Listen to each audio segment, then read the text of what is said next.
Daktari, mtoto yangu ana ugonjwa. Sijui shida gani. Ni mgonjwa. Anauma nini? Sijui shida. Baby, ana miezi mingapi? Miaka miwili. Baby. Usilie. Utapona. Umeshampeleka hospitali? Baby, pole. Nasema na miaka miwili.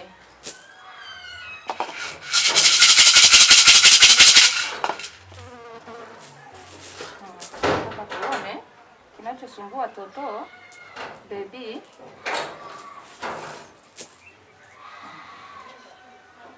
Shika hapa. Tuone ugonjwa unaokusumbua. Utapona. Shika. Shika. Tuone shida ni nini? Nini kinachosumbua mtoto?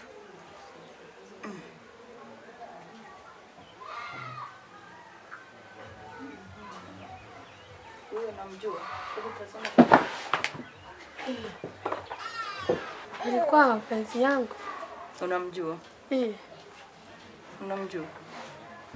Ndio. Umemaliza naye muda gani? Huyo ndio baba wa mtoto? Hapana.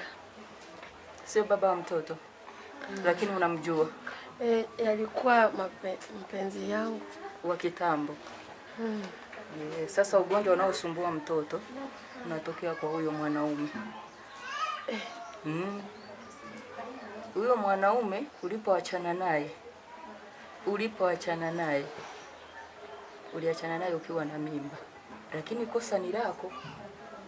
Wewe ulikimbiana na mwanamume mwingine, mbona ulienda na mimba yake. Hakujali, lakini alisema wake inyeshe, utakuja kumpigia magoti, utakuja kumwomba msamaha. Ndio maana unaona mtoto anakusumbua. Sasa chenye utafanya, chukua mtoto wako mpelekee. Wewe mtafute popote alipo. Kama upajui, mtoto atakufa. Pole kwa kukwambia. Na huyo mtoto akikufa, na wewe utakuwa mwenda wazimu. Kwa sababu kile kizimuzimu cha mtoto wako innocent. Kitakufuatilia wewe kwa sababu wewe ndio una makosa. Wewe uliona hana mbele ukamkimbia, lakini yeye alibaki anakupenda. Akakuendea kwa mtaalamu, mambo yakawa hivyo. Kutesa mtoto miaka miwili, baada yeye anataka mtoto wake. Hataki maiti. Lakini wewe ukikuwa na kichwa kigumu, huyo mtoto atafanya nini? Atakufa. Sitakupea dawa yoyote, sitafanya nini mpaka umtafute mwenyewe.